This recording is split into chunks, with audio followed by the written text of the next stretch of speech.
Good evening. We'll be looking the type 1 problem in the design of fillet weld. In type 1 problem, welding is done on both the sides of the plates of equal length. Both the side of the plate of equal length.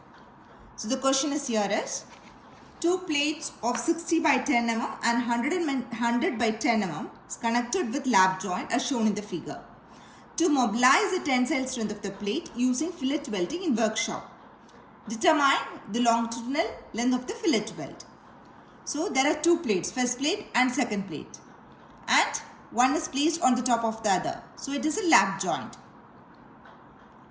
If it is not mentioned in the question, you have to take FU as 410 Newton per mm square. If it is 410 Newton per mm square, then Fy will be 250 Newton per mm square.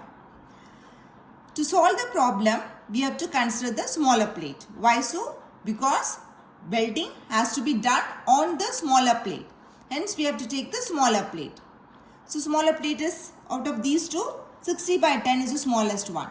So, hence, B is 60 mm, T is 10 mm. Okay. And it is given in workshop. For shop welding, from page number 30, table 5, we can get gamma MW as 1.25. This is a preliminary thing that you have to note down. At the step 1 is what? Calculation of the size of the weld.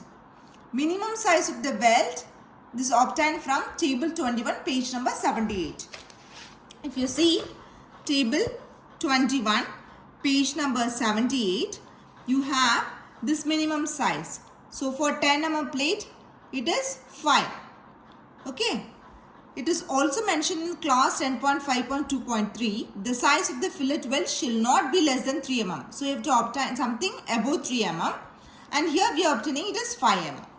So we are taking the minimum size as 5 mm. And the maximum size of the weld is T minus 1.5. This is a formula. T is 10 mm minus 1.5, you will get 8.5 mm. So adopt the size of S is equal to 8 mm. This will give the size of the weld. Okay, once the size of the weld is obtained, you have to calculate the throat thickness. What is the formula for throat thickness? TT is equal to K into S. So K is taken as 0.7. This is obtained from table number 22, page number 78. Here table number 22, page number 78. So 60 to 90 degree, it is 0.70. So K is always taken as 0.70. Why it is taken as 0.7? Because 60 to 90 degree. So it is going to be, here it is a 90 degree, right? It is at 90 degree. So this welding is done at 90 degree. So hence we have to take K as 0.7. Next is the calculation of the effective length. The formula for here there are two things. The effective length can be calculated by equating the strength of the plate to the strength of the weld.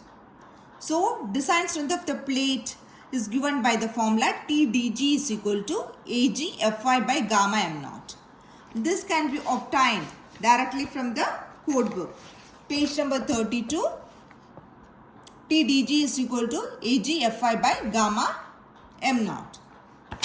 And so gamma m naught is 1.1. Ag is breadth into thickness 16 to 10. TDG is equal to Ag Fy 250 gamma m naught 1.1. You will get TDG value. This gives the strength of the plate. The strength of the weld is what? PDW is equal to LW TT Fu by root 3 into gamma mW. If it is see closely, it is nothing but stress is equal to load by area. So load is equal to stress into area. So area is this much, stress is this much. So you get this PDW, strength of the weld. So you get the value. In terms of LW, when you get these both, 136.36 into 10 power 3 is equal to 1060.47 LW. You can calculate LW. LW is equal to 136.36 into 10 power 3 divided by this value. So you will get LW. This is the total effective length of the weld. It is a total effective length. This and this. Now you have to find for one side. So LW by 2. So 64.29. So 65 is provided here and another 65 is provided here. This solves the type 1 problem.